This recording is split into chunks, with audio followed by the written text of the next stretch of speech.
Olá, boa noite, bem-vindos, muito bem. Por favor, quem puder só dar um oi dizendo que está me ouvindo, que está tudo ok. Ótimo, muito obrigada. Muito bom recebê-los aqui. Hoje nós vamos ter uma live aí especial e a gente vai falar sobre um assunto extremamente importante, né? Que especialmente agora na época de pandemia, que a gente está vivendo situações próximas de pessoas conhecidas da gente, às vezes entes queridos nossos ou pessoas próximas de pessoas que a gente conhece e até mesmo a iminência, eventualmente, da situação da quarentena que nos traz o coronavírus muito perto. Então, nosso assunto hoje é morte, luto e sono. Então, é muito bom poder tê-los aqui. Nós vamos receber a Gabriela Caselato. Gabriela Caselato é psicóloga, especialista em luto nesse assunto, vários livros publicados. Ela também é a sócia fundadora, diretora do Quatro Estações. Então, vamos ter junto com a gente. As pessoas estão entrando, muito bom.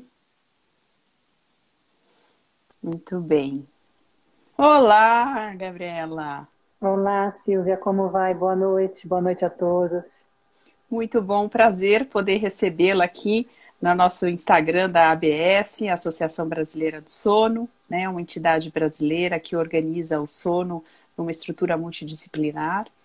E é Obrigada. um prazer poder falar com você, eu como psicóloga do sono, lidando com tantas questões de angústia que estão associadas à insônia e podendo também agora trazer você com toda a sua expertise, seu conhecimento aprofundado na prática clínica também, com pessoas que estão sofrendo de morte, né, em situações de luto, especialmente nessa fase que nós estamos vivendo da pandemia, em que a situação de luto não pode ser vivenciada dentro da tradição, né, dentro dos rituais próprios do velório, enterro. Então eu queria ouvir um pouco de você. A gente sabe que o luto é uma situação normal, é um processo que geralmente dura mais ou menos por volta de um ano.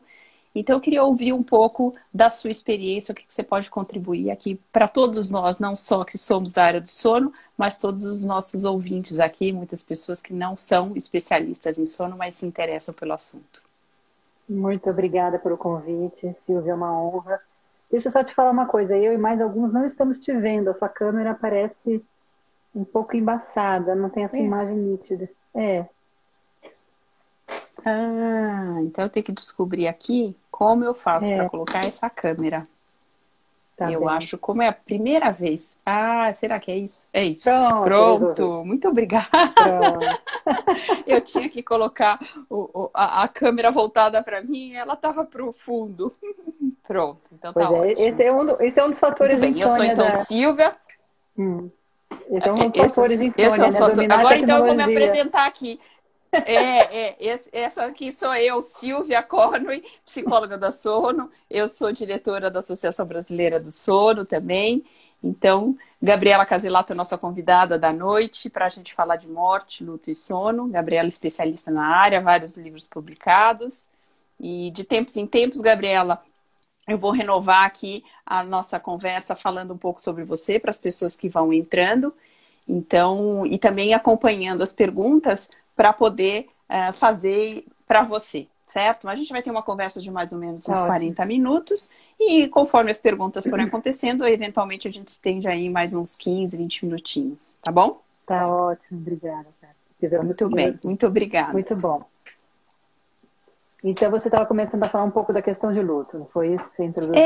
Exato, porque a gente está vivendo uma situação que os lutos, eu acho que o luto, quando a gente pensa imediatamente na morte de um ente querido, mas eu acho que o luto não se resolve, se resume a isso, né? Existem pessoas perdendo o trabalho, pessoas com muito medo sobre o futuro. Então eu acho que a gente podia começar falando um pouco do que é o luto, o que é esse processo, quais são os sintomas comuns, né? Associados mesmo à questão da morte iminente. Mas depois a gente pode até falar que esse luto não é só associado a isso. Então, eu queria um pouco que você discorresse sobre isso, para a gente poder ir aprofundando.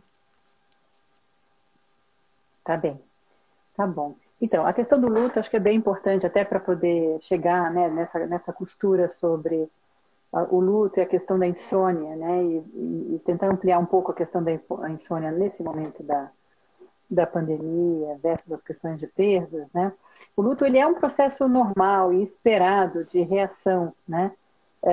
De enfrentamento de uma situação que se rompeu, né? Que envolva um vínculo significativo para a gente. Por isso que o luto não se restringe só a um conceito ligado a situações por morte, porque a gente vivencia muitas experiências de vinculação de ordem mais subjetiva, de ordem mais ambígua, de ordem mais intangíveis, muitas situações, mas que são profundamente estruturantes do nosso funcionamento psíquico e que, quando rompidas, geram uma reação de luto, né? Então, luto é uma reação multidimensional, não é uma reação só de ordem afetiva. A gente costuma, no senso comum, falar da tristeza, mas o luto é uma reação que mexe com a nossa cognição, que mexe com as nossas emoções, que mexe com os nossos mecanismos de enfrentamento da vida, que mexe com a nossa espiritualidade, mexe com a nossa sociabilização, mexe com o nosso corpo, com as que provoca, que implica numa série de reações normais e esperadas, uma situação, né, de ruptura, né? E que por isso são reações, às vezes, muito intensas, não só de intensidade, mas até de duração, mas elas têm uma correlação com o evento efetivo. O problema, por exemplo, das perdas não concretas, é que a gente não correlaciona aqueles sintomas a um evento efetivo, porque ele é intangível. A morte, ela é tangível, mesmo assim a gente às vezes reluta em relacionar que uma pessoa esteja agressiva porque está de luto, por exemplo, ou com uma insônia recorrente porque está de luto, né? Porque nem sempre a gente associa e reconhece que aquilo que ela está vivendo é um luto, né? A gente está vivendo muitos lutos nesse período da pandemia, que não se muitas perdas associadas ao nosso viver, que estão nos trazendo uma série de reações, né?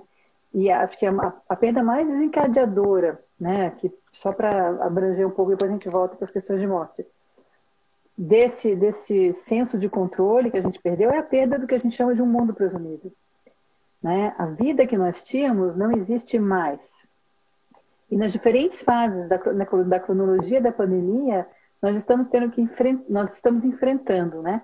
Aquele que não existe mais no período, quando a gente foi ficar em casa nas primeiras semanas, era provisório. Esse provisório foi se esticando e esse provisório hoje a gente vive uma fase da pandemia muito fadigada, onde as pessoas estão muito fadigadas e os sintomas físicos estão muito importantes, porque a gente perdeu a perspectiva de controle e de reversibilidade desse provisório. A gente não sabe quando ele vai voltar, ainda que algumas medidas estejam sendo feitas de reabertura, etc., mas não é para aquilo que a gente conhecia, né? É para uma outra coisa que a gente não sabe direito. Então, essa falta do senso de controle coloca nosso cérebro no mecanismo de, entre o enfrentamento e a fuga, no excesso de enfrentamento. Eu preciso me ajustar a uma realidade que eu não conheço. Eu preciso me ajustar a uma realidade que eu não conheço. Eu preciso me ajustar. Aí o fight, né? E no fight, essa ansiedade... É o desconhecido, isso. E aí a fantasia gira ao redor de inúmeras possibilidades, muitas vezes as possibilidades ameaçadoras para aquela pessoa, com medo, e por isso ela faz todo esse processo de enfrentamento mediante aquilo que ela acha que vai ser o pior para ela. Então ela sofre muito mais, né? Exato, exato. Essa indefinição, a mente humana ela não é preparada e condicionada para lidar com a indefinição. A parte racional do nosso cérebro precisa de um dado controle, uma previsibilidade mínima para funcionar, para sair desse estado de ameaça. E o que a gente está vivendo é exatamente o curto-circuito disso, né? Por isso que essas reações fisiológicas de fadiga, de estresse, incluindo as questões de sono, estão muito exacerbadas na população de um modo geral, né? Isso a gente vê pessoas não só com queixo. Eu acho que a gente está com algum problema, às vezes, na transmissão. Tem gente falando que está picotando. Então, exato. E isso a gente tem visto, né? Aumento de queixas de insônia, pesadelo também, e que está muito retratando. Tem pessoas fazendo tem pessoas fazendo estudos sobre pesadelo com conteúdos que trazem conteúdos muito concretos de medo relacionado à situação política, relacionado a situações de morte, o medo, né, do porvir em termos até de trabalho mesmo, do que a pessoa está vivenciando. E aí eu acho que a gente podia começar, talvez, falando um pouco de como é que tem sido essa situação. Você que acompanha tão perto pessoas fragilizadas por uma situação de morte, mas nesse momento que a gente tenha essa situação não materializada do corpo, por exemplo, durante o momento de um velório, de um enterro, onde não pode nem chegar perto. E tem sido feita algumas estratégias alternativas de velórios virtuais. Como é que as pessoas têm lidado com isso? Em que medida essa condição favorece esse processo natural do luto? Como que pode ser essa ponte melhor aproveitada nessa fase que nós estamos vivendo? A gente podia fazer uma analogia com o que eu acabei de falar, né? Se a mente humana precisa de um controle para se ajustar à realidade, a morte sem concretude nos rouba esse controle de novo. A mente humana era capaz de lidar com qualquer realidade ruim, por mais que exista sofrimento, imponha sofrimento. Então, a morte de alguém que a gente ama de uma forma súbita ou de uma forma violenta é muito cruel, né? Muito dolorosa. Mas ela é uma concretude, está lá, aconteceu, eu vi, eu encarei, eu me despedi. E aí, diante dessa realidade desenhada mentalmente, eu passo a funcionar, né? A morte ambígua, né? A morte indefinida que fica em torno, muitas vezes, né? De um caixão lacrado, de uma ausência de ritual, da impossibilidade da despedida, ela coloca a mente na mesma condição, né? De uma questão inacabada, de uma questão que não fecha uma gestalt, né? E aí, com isso, a gente cria não só uma série de expectativas sobre não poder realizar, não concretizar aquela realidade para se ajustar a ela, como também mil fantasias sobre o que aconteceu, como está, em que condições foi. E isso fomenta sofrimento. Então, a ausência dessa concretude, seja de ver o corpo, seja de se despedir do corpo devidamente, não só eu individualmente, mas eu no meu coletivo, compartilhando com o meu suporte social, com a minha rede social, isso incrementa o sofrimento para o enlutado. Incrementa e abafa, porque passa a ser um luto vivido solitário, de uma forma solitária, né? Então, o que a gente percebe em situações como essa, e que a gente está vendo em volume muito grande na pandemia, é um fomento dos sintomas e uma duração maior dos sintomas. Porque essa pessoa passa a viver de uma forma menos ventilada todas essas questões, né? E sem a concretude necessária para desligar o fecho de. E do seu acompanhamento dessas pessoas, existem aqueles que muito provavelmente devem estar passando por isso com dificuldades, mas um pouco mais de condições de atravessar com menos sofrimento do que outras pessoas, vamos dizer, um sofrimento mais adequado. Essas pessoas que estão tendo essa oportunidade, o que você observa que elas estão fazendo nesse trânsito da passagem da morte, da despedida, uma vez que elas não conseguem acompanhar? Quais são os recursos que elas têm se utilizado para poder fazer deste momento um momento menos sofrido? Um momento mais natural, vamos dizer, no processo. Acho que as pessoas estão um pouco perdidas ainda, sabe, Silvia? As pessoas, elas não sabem muito o que fazer. E a depender da condição psicológica, da condição sociocultural, das condições da rede de apoio, né?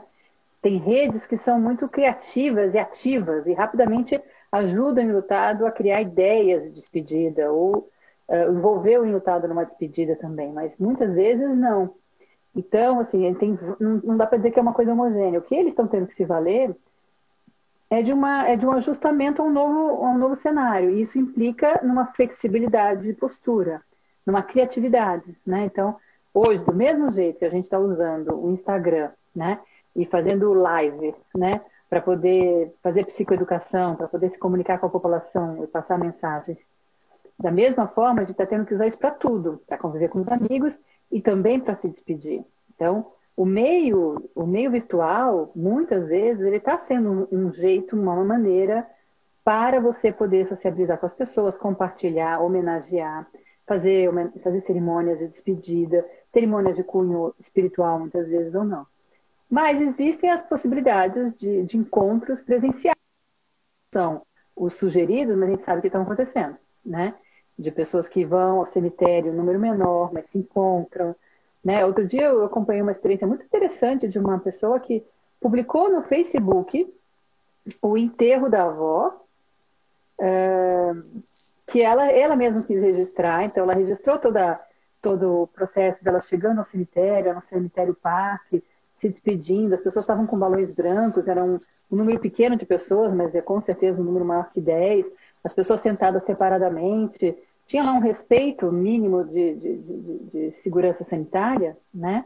O caixão lacrado, mas ela precisou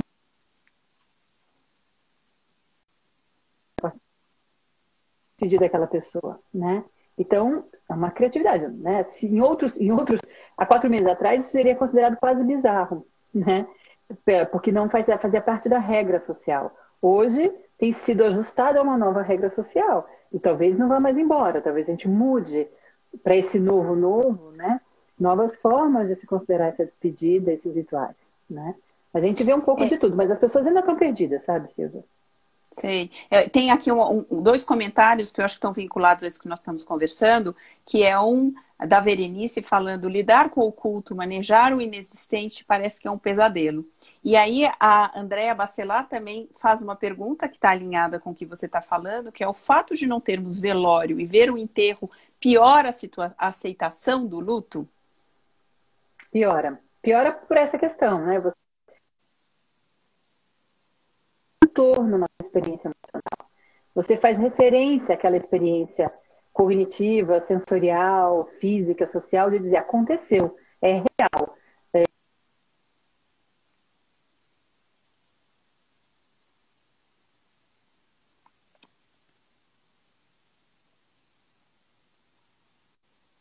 Que alguns resultados chegam a dizer: é tão etérea, né, a saída da pessoa da vida, das pessoas, né, dos sobreviventes, das famílias que ficam, que elas dizem assim: será que ele existiu? Porque parece que é irreal. Ele simplesmente não está mais. Eu não tive nenhuma pista de que isso realmente aconteceu. Será que o que eu acho que aquilo que eu tenho de referência de vida é real?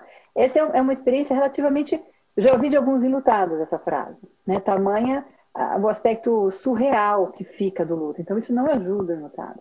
Por isso que a gente tem os hábitos de, quando há ausência de rituais, gerar rituais para favorecer isso, né? Então, por exemplo, a gente tem uma experiência grande em emergências, né, no nosso instituto, no Corpo de Estações, e é muito comum, por exemplo, em acidentes aéreos, que a gente tem uma cobertura muito grande desse tipo de suporte psicossocial nesses eventos, né, na primeira hora, assim, logo desde o início. E é muito comum a falta de corpo para você, porque não tem vestígios de corpo, muitas vezes, por conta da questão do fogo, né? E do incêndio, da carbonização dos corpos. É impossível o reconhecimento. E a gente precisa fazer um caixão, mesmo que seja um caixão vazio, né? Precisa ter um ritual que a pessoa possa se despedir. Então, essa é uma questão importante, que tem muito a ver com o que eu estou dizendo desde o início, né? A gente precisa saber com o que está lidando para poder lidar. Se eu não sei com o que eu estou lidando, eu não consigo lidar.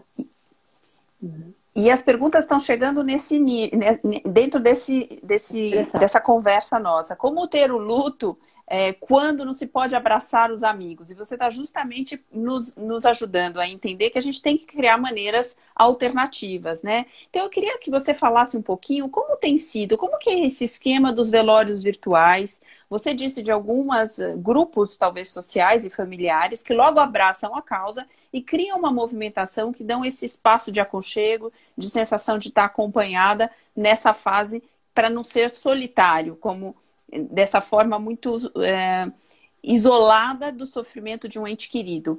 Então, como é que isso tem sido feito? É um familiar que começa? É um amigo? É um esquema já montado junto com o cemitério? Como isso acontece na prática? Se você puder também nos orientar, eu acho que também é bom, tanto para aquelas pessoas que podem estar vivendo uma situação dessas, quanto aquelas que estão próximas de quem está vivendo e poderia eventualmente assumir o protagonismo e criar essa circunstância mais favorável para o amigo, para o familiar. Olha, a gente precisa entender uma coisa muito importante para começo de conversa. Isolamento físico não quer dizer isolamento social. A gente adotou uma palavra que já leva a uma confusão de interpretação. Eu posso não estar fisicamente perto de você, mas eu posso estar emocionalmente perto de você, né? E a população precisa se apropriar dessa ideia, né? E porque a gente não lida bem com a morte, a gente faz uso do isolamento físico para se isolar emocionalmente daquilo que a gente não sabe lidar e que nos desconforta, porque aquele que está vivendo a perda pelo Covid, né,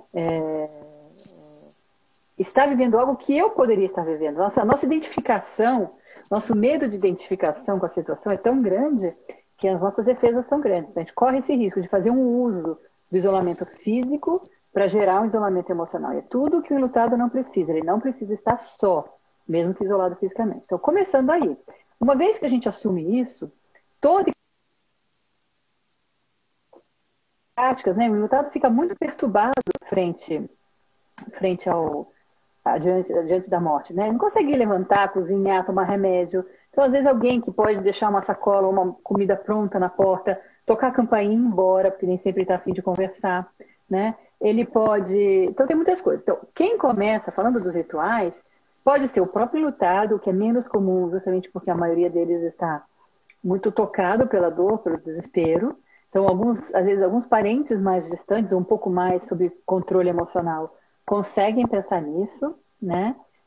Muitas vezes pode ser um amigo, né? Então pode ser uma atitude do enlutado, pode ser uma atitude da rede, e existem hoje serviços. Então tem alguns cemitérios criando serviços alternativos que organizam esse ritual, desde filmar o velório, né? E colocar em rede para as pessoas verem, até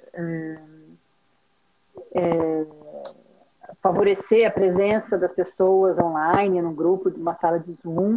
Então, eles podem fazer isso. Existem alguns grupos fazendo isso. Um grupo que está se organizando muito é o Infinito, é uma associação voluntária, né, que trabalha com a questão da morte. E eles estão organizando um serviço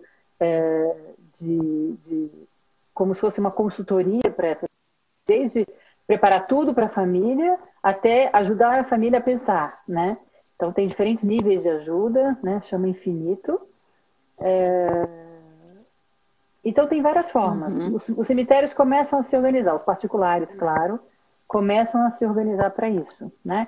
Muitas vezes, quando a pessoa está empregada em corporações, as empresas têm tomado atitudes também de gerar, né? Chegar o consolo até o enlutado, chegar as flores, chegar as frases, chegar vídeos gravando. Então, algumas empresas têm sido sensíveis a essas questões dos seus colaboradores.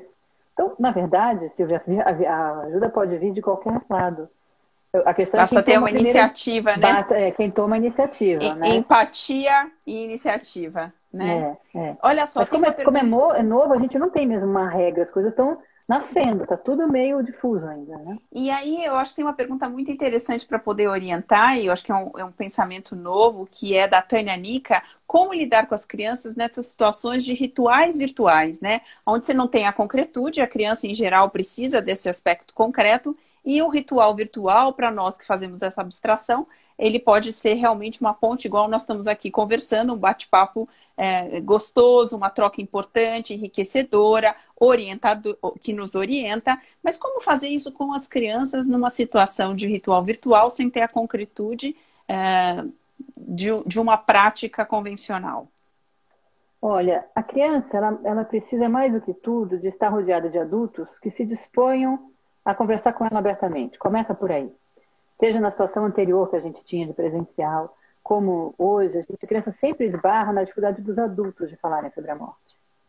E aí já começa a complicar, porque se o pai ou a mãe ou um ente muito próximo já não consegue falar, tudo já está interdito, entendeu, Silvia? Tudo aquilo que poderia surgir, nascer de uma espontaneidade da criança, seja de perguntas, de compreensão, de entendimento, seja de expressão do próprio pesar, começam a ficar comprometidas por esse interdito, por aquilo que não é legal falar. Então, a primeira coisa que a gente precisa é de adultos dispostos a conversarem com essa criança. Em geral, os adultos que são os mais próximos, os que são fontes de segurança para ela. Então, uma vez que o adulto possa explicar para ela o que aconteceu, a morte, né?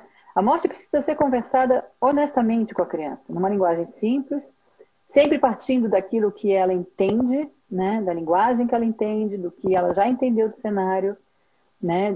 Então o vovô tá dodói, o vovô ficou dodói, o vovô foi para o hospital, e o dodói do vovô era muito grande, né? E o dodói do vovô não tinha remédio, ou os remédios não funcionaram, e o corpinho do vovô parou.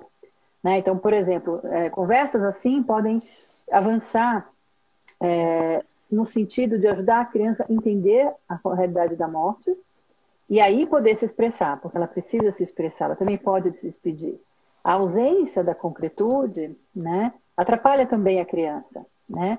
Mas se a gente contar o que aconteceu, né, por que que não pode... Eu lembro muito de um velório que uma pessoa estava me descrevendo, né, que ela foi, era a avó dela, né, e ela foi até o velório, não era uma morte por Covid, e ela rapidamente foi para o caixão e começou a fazer carinho no caixão.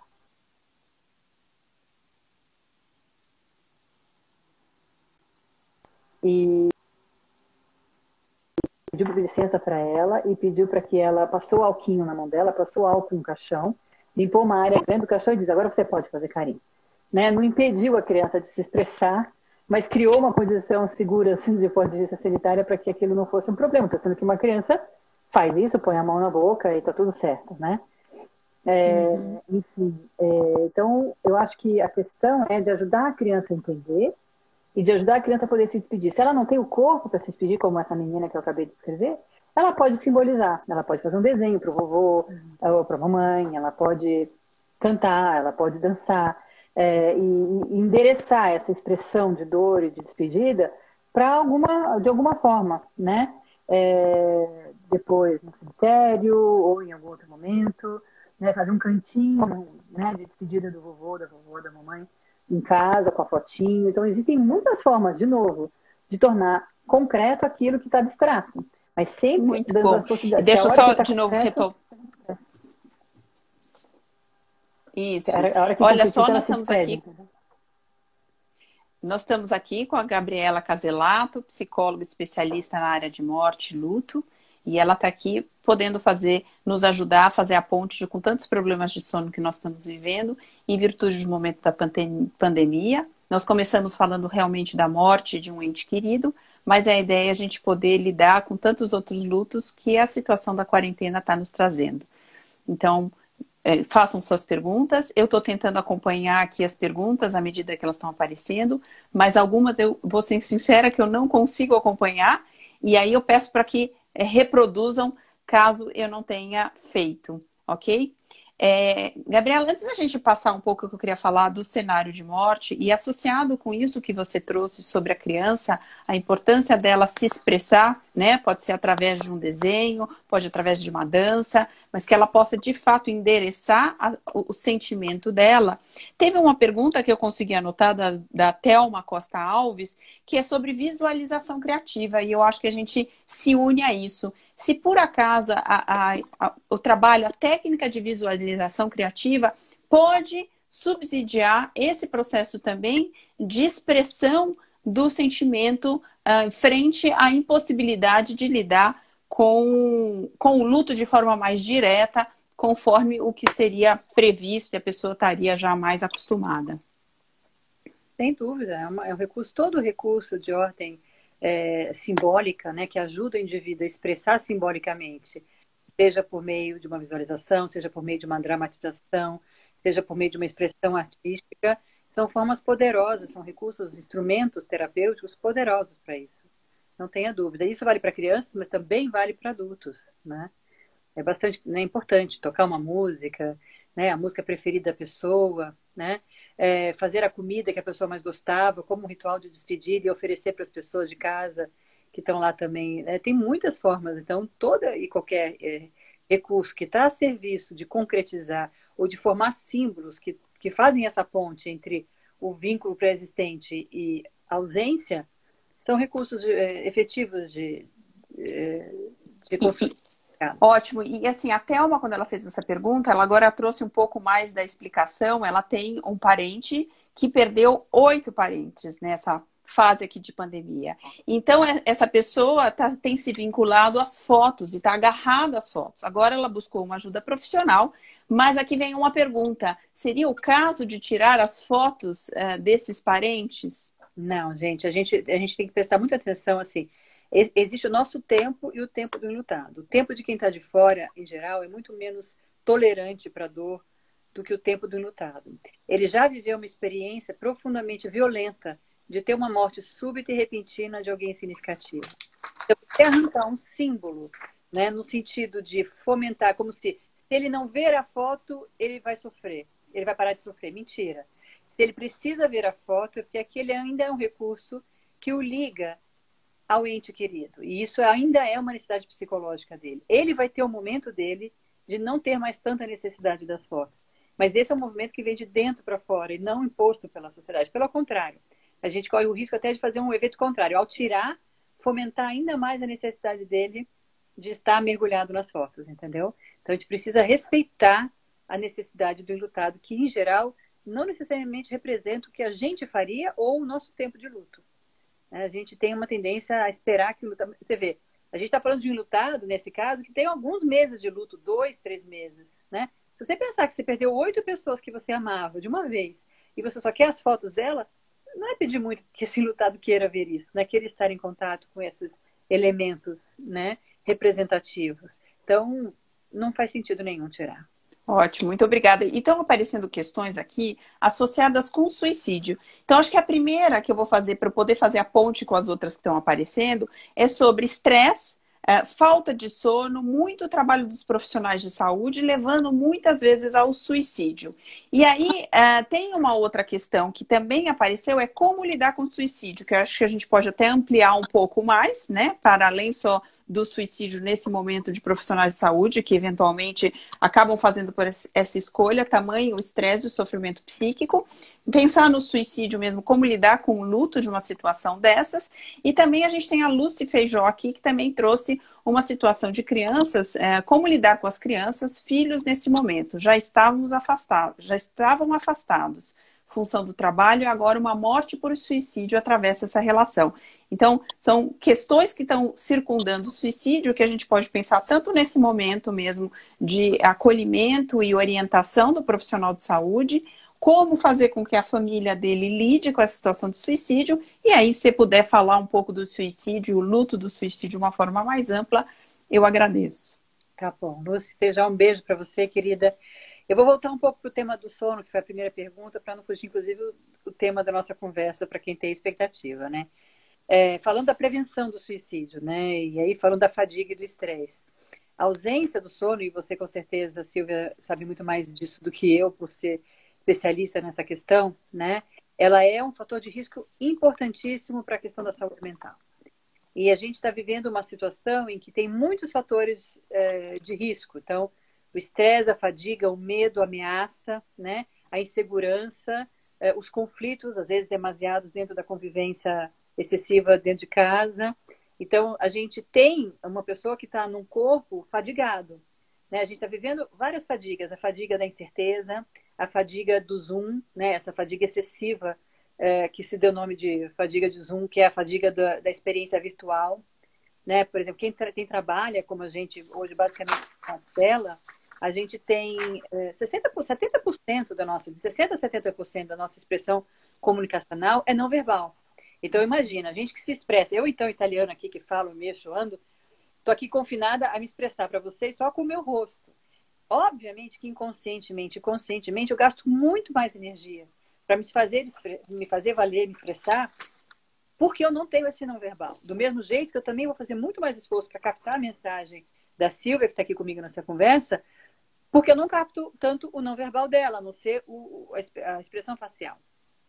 Então, essa já é uma experiência estressante. Então, os medos, a ansiedade, a incerteza, tudo isso vai gerando um colapso nesse estado de não controle, nesse estado de incerteza e insegurança. Então, essas pessoas, e aí falando do medo, né, do profissional de saúde, das experiências sucessivas de morte, da impotência frente às mortes, de ter que manejar coisas para as quais eles não foram treinados, do medo de pegar, do medo de contagiar a família. Então, são pessoas que estão no alerta e sofrimento.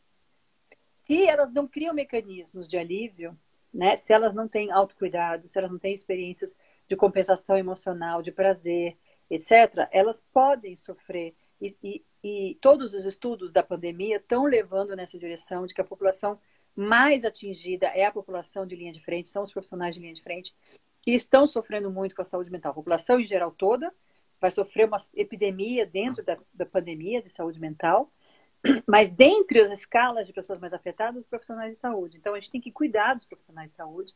Lá no Quatro Estações, a gente abriu uma linha de trabalho voluntário para cuidar deles individualmente, em conjunto, em grupo, em roda de conversa, porque a gente quer ajudar esses indivíduos a se descomprimir, a se sentirem menos isolados no próprio sofrimento. E todas essas ações são ações de prevenção ao suicídio, de prevenção ao adoecimento mental. E o suicídio é um risco associado ao adoecimento mental, né? O luto, falando um pouco do luto por suicídio, né?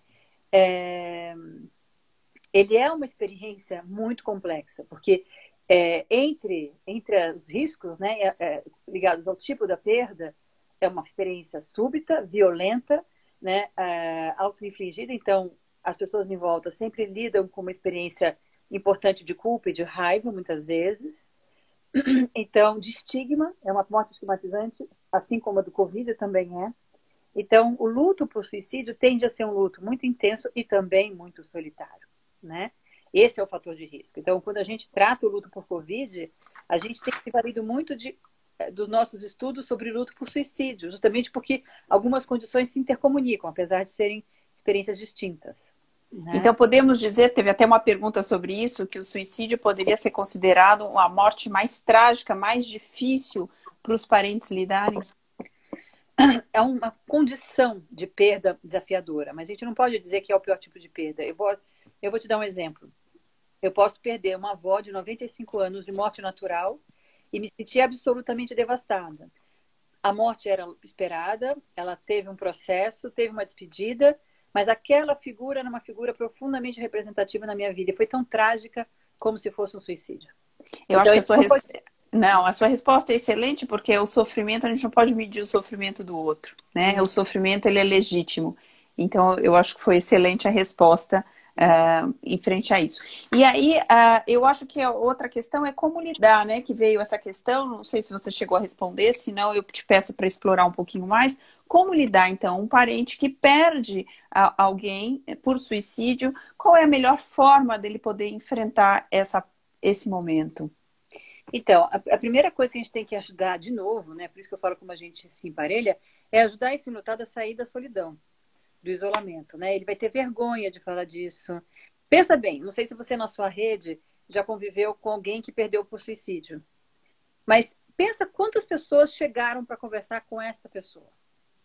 Isso na primeira semana, no primeiro mês, nos primeiros 6 meses. O índice de suporte social para o suicídio é baixíssimo, porque é uma morte temida, é uma morte estigmatizada, as pessoas não sabem o que dizer, as pessoas têm muitas fantasias sobre isso, as pessoas lidam mal com isso, então as pessoas não se aproximam. Então essa é a primeira questão, né? Você tirar o enlutado dessa condição é uma ajuda imensa, imensa. E aí ajudá-lo com essas questões de como ele interpreta essa situação, né? Suicídio, é muito importante que a gente diga, é sempre... Tá sem som. Perdeu o som. Voltou, né? Agora voltou, sim.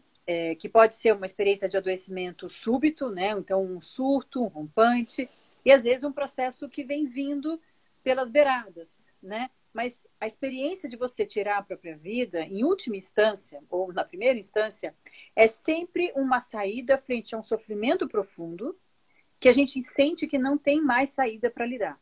Isso pode ser vivenciado de uma forma impulsiva ou de uma forma processada, mas é sempre um sofrimento insuportável, né? Então a gente precisa entender que o suicídio é fonte de um adoecimento, que a gente também não concretiza, por isso que a gente também não entende e não legitima, né? Então, em linhas muito superficiais para explicar o suicídio. O suicídio é um fenômeno muito complexo de se entender, mas só para sair um pouco dessa questão do suicídio como alguma coisa a ser julgada, né? Um processo a ser julgado por quem está em volta. Sim. E acho que a gente podia também agora falar dessa questão de morte. Também eu acho que a forma como cada povo lida com a morte depende muito de como ele encara a vida e como ele encara a morte, né? Então, essa circunstância que nós vivemos aqui, apesar da morte e do luto ser uma situação universal, a experiência ela é diferenciada. Então, se você pudesse também traçar um pouco um paralelo de como é que o Ocidente lida com a morte, ou se tem alguma questão com o brasileiro específico, porque a gente sabe que entre os tibetanos, por exemplo, a morte é uma passagem, né? É um momento em que há não é uma ruptura, é mais uma experiência do viver. Então, se puder trazer um pouco isso, eu acho que isso também ajuda a trazer a dimensão do sofrimento que às vezes recai por uma questão cultural. Eu acho que a morte dentro da cultura ocidental, ela é percebida ainda como um fracasso a ser evitado, ainda como uma experiência a ser evitada, literalmente. Então, a gente vive um processo social de barganha com a morte, né? De barganha com o envelhecimento, de barganha com a finitude. Então, em última instância, a gente luta, a nossa sociedade está se abrindo, a globalização e as trocas culturais têm ajudado nesse sentido.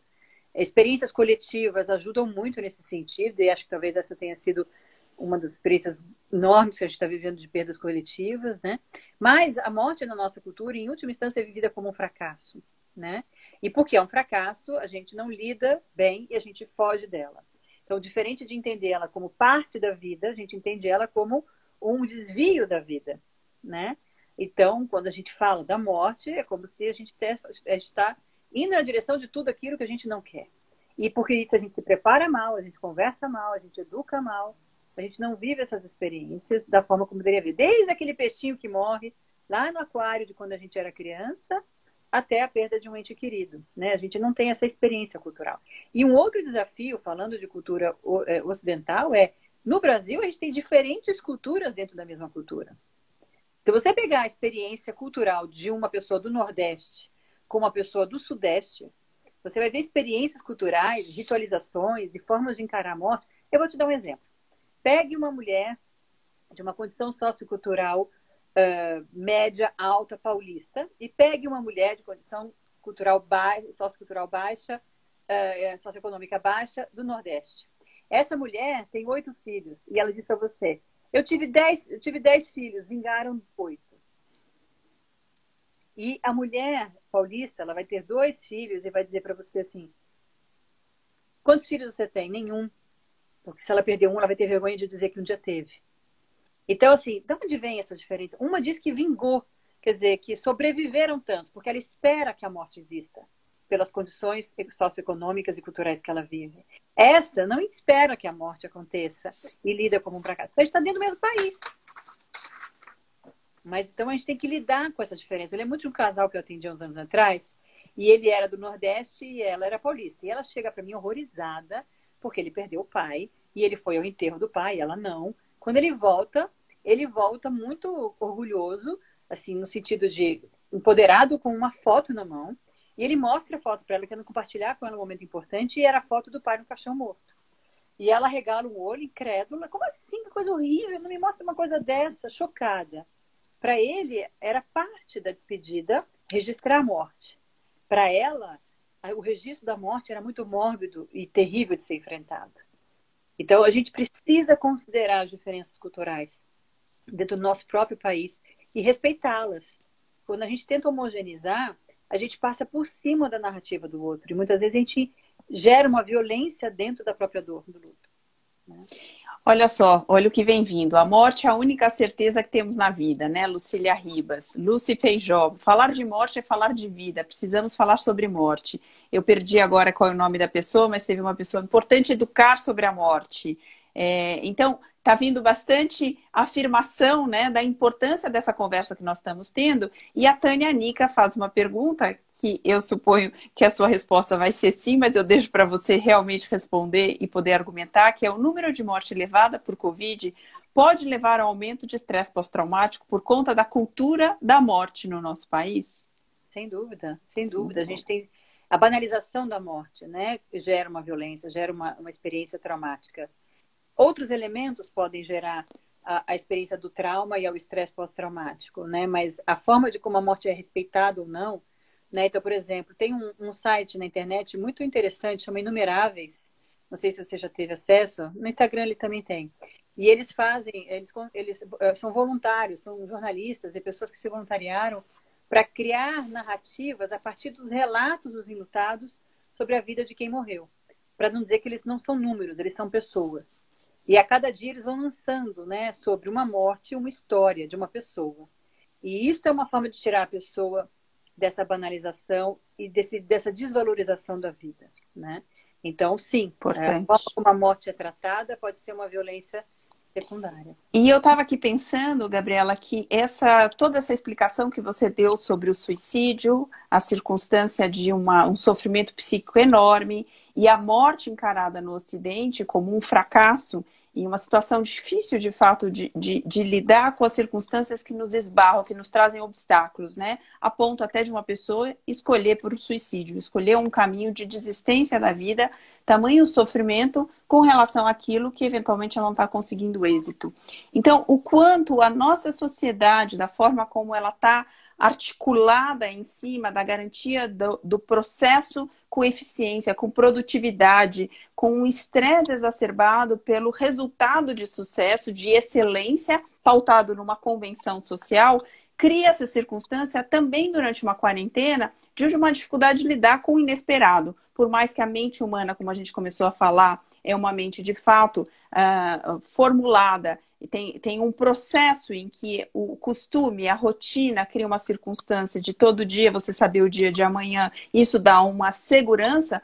Numa sociedade pautada ainda por cima, num sucesso, né, na produção avessa a situações de obstáculo por uma leitura de que isso seria um fracasso, cria uma circunstância ainda mais difícil de lidar com o inesperado, de lidar com as mudanças.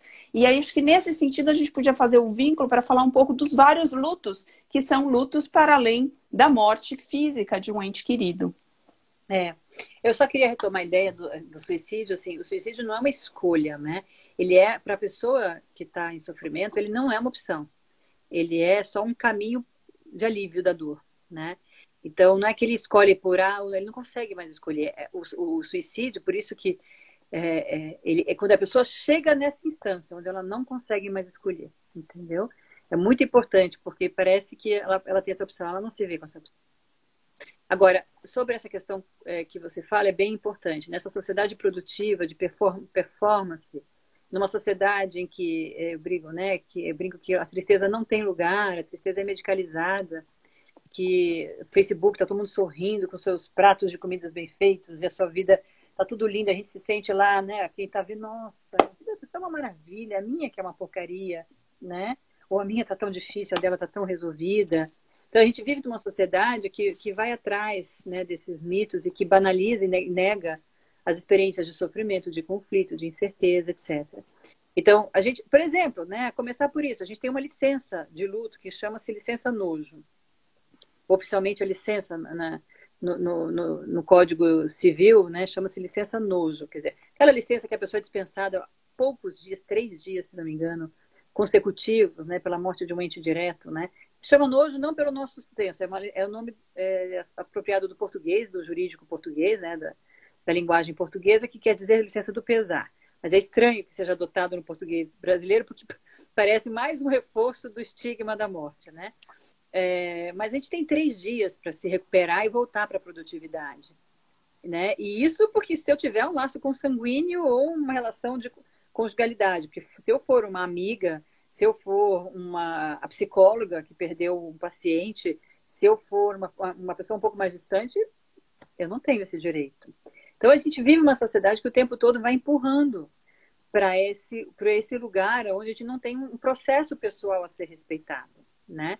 Então, poder falar, essa coisa da educação, né, de mudar a educação sobre a morte, de poder falar, dar essas palestras, essas conversas, levar a psicoeducação para a população, é uma forma de a gente abrir brocas na sociedade de ventilação desses assuntos, né, das pessoas criarem espaço. E nesses 20 e tantos anos trabalhando com isso, eu fico muito feliz de perceber que a gente conseguiu bastante. Hoje a gente fala desse assunto, eu lembro que a gente não conseguia nem espaço para conversar desse assunto lá no início. Hoje a gente tem muitos espaços, não só na área da saúde mental, mas nas artes, na cultura, esse assunto pode ser mais falado, né?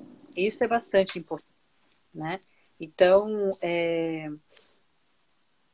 então a gente vive muitas experiências banalizadas, né? Então, essa coisa, né, da gente, as perdas econômicas, por exemplo, que as pessoas estão vivendo agora, né? São perdas importantíssimas, não só porque a perda da segurança, o dinheiro, é uma representação importante dentro do nosso funcionamento cultural, social, né? De segurança real, concreta, mas também a perda de status, a perda de hábitos, a perda de convivências, que a falta do dinheiro ou desemprego vai trazer para muitas pessoas, né? Então, essa é uma perda de ordem importantíssima, que a gente não pode só encerrar na questão econômica do país, né? Do gerenciamento da máquina, mas na vida direta das pessoas, né? Que já estão acontecendo na vida de pessoas de uma forma muito violenta, muito violenta. Então, a gente tem muitas instâncias de perda, né? Essa perda da segurança, a perda dessa, você falou no início, né? A perda do abraço. A experiência física é uma experiência que dá um contorno psíquico muito grande para a gente. Então, eu poder abraçar alguém que eu amo, a experiência sinestésica do contato de pele com pele, é uma experiência importante para o cérebro. E a ausência disso, ela é insubstituível, né? Não tem voz, não tem sorriso que se equipare ao toque de pele com pele. Da experiência do sistema nervoso, eu digo, né? Sim. Então, a gente tem que fazer mais esforços de amorosidade uns com os outros para tentar equivaler à falta desse abraço, desse toque, desse beijo. Então, são muitas as perdas, são muitas camadas de perdas, que a perda deste mundo presumido e a presença de uma ameaça, que é uma doença invisível, né? Que é um bichinho que é muito menor que a gente, que está fazendo estrago. E a falta da previsibilidade do que vai acontecer com a nossa vivência, todas essas instâncias vão trazendo uma cascata de perdas simbólicas, tangíveis e intangíveis, que a gente está tendo que enfrentar e que vão ter um impacto na nossa vida emocional, né? São muitas. E na vida de cada um, algumas mais que outras, né? Não é igual para todo mundo. Muito bom. A Luciana, nós vamos responder para você. Eu já vi a sua mensagem sobre falar sobre sono, que você tem visto isso bastante na clínica, a gente vai falar. Só mais um pouquinho que eu queria fechar aqui com uma questão também importante, que é a questão da espiritualidade, né? A gente já começou a tangenciar um pouco, mas eu acho que falar o quanto que a espiritualidade, seja numa forma de religião, seja apenas numa prática de estar presente no momento, com maior aconchego interno, maior intimidade consigo mesmo, eu acho que eu gosto muito desse termo, né? O quanto isso auxilia no luto, eu acho que também é uma orientação importante. Linda pergunta, Silvia.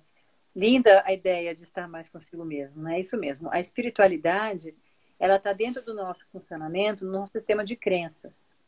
E as crenças existem para quando o nosso cognitivo não responde mais. Então, quando eu não explico racionalmente, eu preciso acreditar. Frente a um universo intraduzível, frente a uma realidade desconhecida, frente a um perigo, frente a um novo, eu preciso acreditar. Então, a crença, ela é um instrumento psíquico de enfrentamento da realidade. Diante disso está posto, não importa se é religião, não importa se é qualquer crença que faça sentido na estrutura psíquica do indivíduo, deve ser validada, deve ser valorizada, mesmo que não faça parte do sistema de crenças de quem está cuidando, do terapeuta, do religioso, do chefe. Não importa se você, Silvia, acredita numa coisa que eu não acredito, mas que o que você acredita te ajuda a se sentir confortável para o enfrentamento da dor, é um instrumento maravilhoso para você. Então, a gente, porque, né, principalmente na psicologia, a gente às vezes não sabe muito o que fazer com a espiritualidade do paciente, né? Como se aquilo fosse uma antítese daquilo, né? A gente trabalha com a ciência, né, com a resposta científica sobre o comportamento humano e o funcionamento psíquico, e parece que a espiritualidade é uma coisa que contrapõe. Não contrapõe, ela é um instrumento psíquico que a gente precisa se valer, e que é absolutamente acionada em situações absurdas para o ser humano, situações que transcendem a capacidade dele de funcionar. E o luto é uma experiência que transcende a nossa capacidade de funcionar, né? Então, por isso que você não vê uma pessoa enlutada que em algum momento não converse sobre espiritualidade. Pode até ser um ateu. Eu lembro muito de um homem enlutado, perdeu um filho, e ele era ateu convicto. um homem inteligentíssimo. Chegou uma hora que ele disse assim para mim, Gabriela, eu não suporto não acreditar em nada para lidar com a morte do meu filho. Sim, porque aí ele fica talvez mais sozinho, né? Mais solitário. Acho que a gente está chegando no final do nosso tempo, acabamos fazendo quase em 1 hora aqui a live, e a gente vai ter que terminar dentro dos nossos 60 minutos, senão a gente tem que começar uma nova, e a gente pode marcar uma nova, né? Porque tem bastante pergunta, estamos aqui com uma audiência grande o tempo todo. E eu acho que para a gente poder encerrar em cima dessa pergunta que foi feita sobre o sono e que você mesma trouxe desde o início, a gente sabe, aumento de insônia, aumento de pesadelos, e eu acho que a gente tem agora a condição de amarrar o luto e todos os sintomas associados às queixas de sono, não só em relação à perda de um ente, mas esse luto mesmo em relação ao futuro, ao medo da perda de trabalho, um trabalho que eu já efetivamente perdi, uma questão de limitação financeira que cria uma circunstância mais difícil para a sustentação da família, com situações muitas vezes de fato limítrofes do ponto de vista material. E as pessoas, naturalmente, vêm tendo aí uma questão de problemas, de dificuldade para dormir, tamanha ansiedade, dificuldades também, às vezes, aparecendo nos conteúdos dos pesadelos. Então, eu queria que você falasse um pouquinho, a gente tem um breve tempo, claro que eu também posso contribuir, mas você é a nossa convidada aqui, e você sabe o tempo também que um processo de insônia acaba acometendo um sujeito que está passando por luto, e que isto também tem um prazo, uma natureza de se integrar de volta à vida dele. Então, se você puder comentar, eu também posso amarrar depois no final. Por favor, eu vou só dar uma associação do sono com o luto, seja o luto pelas questões intangíveis, como o luto por morte. Quando a gente está vivendo o processo de luto, o sintoma de insônia é um sintoma muito esperado, muitíssimo comum, em torno de 80% a 90% dos enlutados sofrem por uma insônia que persiste de 3 meses, a muitas vezes até mais tempo, né? Então, a gente tem que tomar cuidado, porque apesar de ser um sintoma de luto normal, ela pode gerar essas complicações de ordem psíquica. Então, uma pessoa que não dorme há 3 meses, óbvio que ela vai ter a capacidade de enfrentamento dela, insight, elaboração, o humor muito reduzido. Então, a gente muitas vezes tem que intervir, né, indicar a pessoa para um profissional da área da medicina para intervir e favorecer o alívio desse sintoma. Mas, falando do ponto de vista de recurso, só para terminar a minha ideia, se a gente está falando que os lutos intangíveis, eles são experiências de ameaça, que coloca o indivíduo nessa condição de fight, a gente precisa desligar a ameaça minimamente. Eu não tenho como resolver o coronavírus, eu não tenho como desenvolver a vacina, mas eu tenho como fragmentar o meu senso de ameaça, quebrar a minha ameaça em pedaços e conseguir fazer uma higiene do meu sono para eu não estar em alerta quando for dormir. Ou eu conseguir rebaixar o meu nível de alerta. Então, seja pela forma de encarar os problemas, então tentar se tornar mais potente, quebrando os problemas em pedaços. Vou me preocupar com hoje, vou me preocupar com o problema que apareceu hoje, não vou me preocupar com o mês que vem, porque eu preciso dormir. Seja fazendo uma higiene do sono, você ajuda o corpo, a mente, a sair de um estado de fight, diminuir o estado de alerta e aí conseguir ter um pouco mais de indução do sono. Mas eu queria muito ouvir a Silvia, que com certeza ela tem mais para colaborar. Mas em termos de luto, é essa associação que a gente trabalha. Não, excelente. Eu acho que você trouxe isso. Eu acho que também a gente pode agregar aqui nos pesadelos, né, as queixas de pesadelos, que as pessoas possam, de fato, entrar em contato com o sentimento que o pesadelo está trazendo, para também aprofundar nessa fragmentação das experiências emocionais que muitas vezes a gente passa por cima. E todas as estratégias de higiene de sono, nós temos feito várias lives aqui na Associação Brasileira do Sono. A gente tem o canal do YouTube, onde a pessoa pode também entrar e poder se aprofundar, porque agora nós temos aí 1 minuto restante e eu não consigo me desdobrar em falar mais sobre o sono. Então, eu queria agradecer aqui, Gabriela, a sua presença, a sua participação. Acho que você pôde trazer nessa questão do sono a insônia como um sintoma transitório, normal, natural. Agora, quando começa a ter um quadro de insônia sustentado por mais de 3 meses, a gente entra mesmo num transtorno de insônia crônica, porque a pessoa já começa a desenvolver fatores perpetuadores da insônia. Então, cabe aí uma ajuda psicológica, uma ajuda médica para poder dar essa orientação e esse contexto dentro da área do sono. Então, Gabriela, muito obrigada pela sua apresentação. Eu acho que foram muitas perguntas aqui E eu acho que a gente consegue até fazer um conteúdo de uma outra live, se você se dispor, vai ser um prazer. Muito obrigada a todos os presentes também em ABS. Muito obrigada, Silvia, pelo convite. Me disponho sim. Queria agradecer muito as perguntas e a participação das pessoas hoje à noite. E fico à disposição.